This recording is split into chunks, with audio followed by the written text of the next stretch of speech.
Tuguhaye ikaze wowe udahwema gukurikirana ibiganiro byacu kuri channel yacu ya Golden Media Rwa, haba kuri TikTok ndetse no kuri YouTube.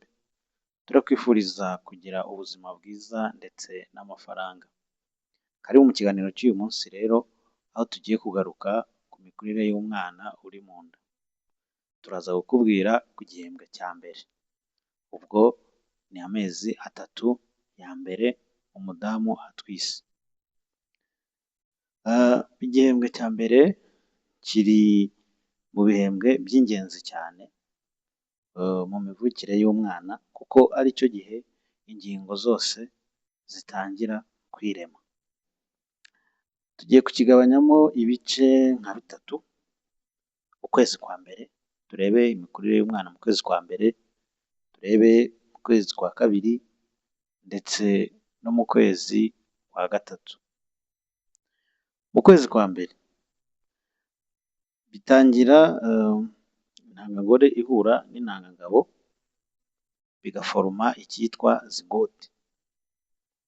Iyo zigote nyuma y'iminsi hagati y'iminsi 6 ndetse n'iminsi 10 iramanuka ikava muri trompe cyangwa se fallopian tube ikagana muri nyababyeyi hagati, aho igenda igafata ku rukuta rwa nyababyeyi. Aho niho iba izakurira, ibizwi nka nidation. Icyo gihe umutima utangira kwisuganya ndetse n'imiyoboro y'ubwonko n'urutirigongo bigatangira kwirema. Icyo gihe biba ari nta shusho ifatika y'umwana iba yakabaye. Icyo gihe uwo mwana aba ari gato cyane ku buryo aba ari kuri size byibuza y'urubuto rw'umuceri. Urumva ko kaba kakirema ari gato. Reka turebe mu kwezi kwa kabiri. Mu kwezi kwa kabiri ho impinduka zihuse cyane ziraba kuri uyu mwana. Icyo gihe umwana ava kwitwa embryo noneho aba atangiye kwitwa fetus. Icyo gihe umutima w'umwana uba utangiye no gutera, ukaba wawumva kuri ecography. Ahazajya amaboko, ahazajya amaguru hatangira kwirema utuntu tw'udupfundo tugaragaza ko aho hantu nyine hazasohokera akaboko cyangwa se hazasohokera akaguru.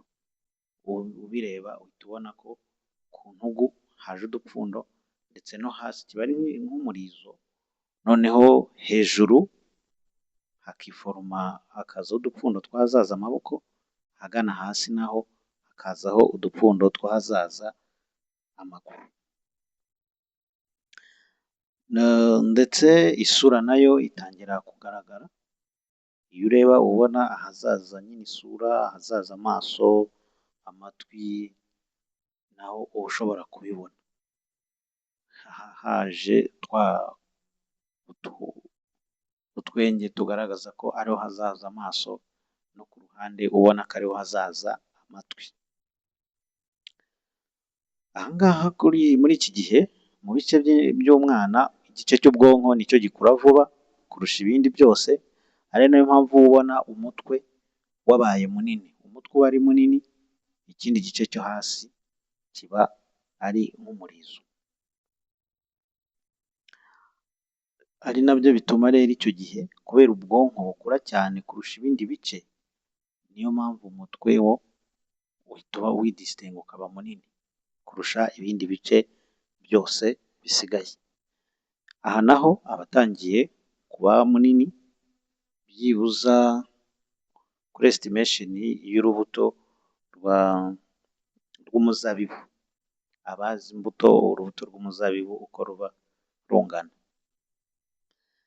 Reka turebe noneho mu gihembwe cya gatatu, mu kwezi kwa gatatu.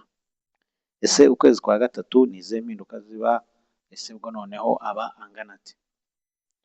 Mu kwezi kwa gatatu imikaya n'amagufa bitangira noneho gukomera.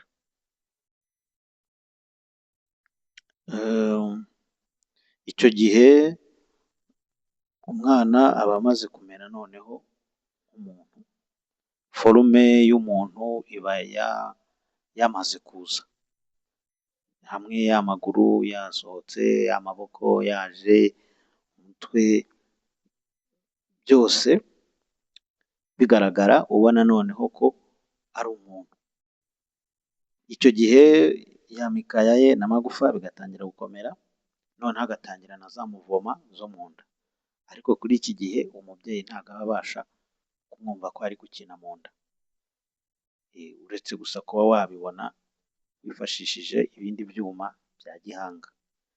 Ariko iki gihe muvoma z'umwana ziba zatangiye.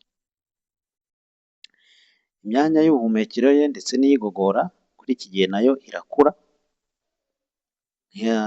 impyiko, umwijima bitangira gukora, urutirigongo narwo ruriforoma rugakomera, ndetse n'inzara ku mano no ku birenge muri iki gihe zitangira nazo kumera. Uyu mwana aba byibuza ageze ku kigero cyo kuba yapima hagati y'amagarama 250, hagati y'amagarama 25 na 30. Ugereranyije noneho aba atangiye kungana, twagiye dutanga ingero z'imbuto, ugereranyije ku rubuto rwa limoni cyangwa se indimu, za ndimu uko indimu iba ingana, estimation byibuze y'umwana nawe icyo gihe ni nkako aba angana. Ngira ngo rero iyo ni incamake y'imikurire y'umwana muri iki gihembwe cya mbere. Icyo twakubwiraho ni uko mu gihembwe cya mbere nibwo inda iba ifite ibyago byinshi byo kuba yavamo, cyangwa se umwana agahura n'ibindi bibazo birimo malformation, kwa kundi ubona umwana avukanye ubumuga runaka, avukanye ziriya congenital malformation, akenshi ziba muri iki gihembwe. Niyo mpamvu rero nk'umubyeyi ugomba kwitwararika bya bintu muganga akubuza ukabyitwararika, kwa kunywa inzoga, kunywa itabi, ndetse n'indi miti myinshi ushobora gufata muganga atayikugiriyemo inama. Muri iki gihe, igihe ugiye gufata umuti, banza ugishe inama muganga. Ntuzajye kuri farumasi cyangwa se n'ahandi ukura imiti ngo wifatire umuti ubonye utabwiye muganga, cyangwa se n'aho ugiye kuwugura ubanze ubabwire ngo ndatwite. Bityo bizagufasha kumenya umuti bari buguhe utari bwangize umwana wawe. Ndagushimiye rero wowe wabanye natwe muri iyi video y'uyu munsi, gushishikariza ko waduha follow kuri TikTok channel yacu, ndetse ukajya no kuri YouTube naho ukaduha subscribe, mukajya mukomeza mukaduha n'izo comment ziduha hint yo kumenya icyo tuzabategurira muri session zikurikiyeho. Mukomeze mubane natwe rero, ibihe byiza.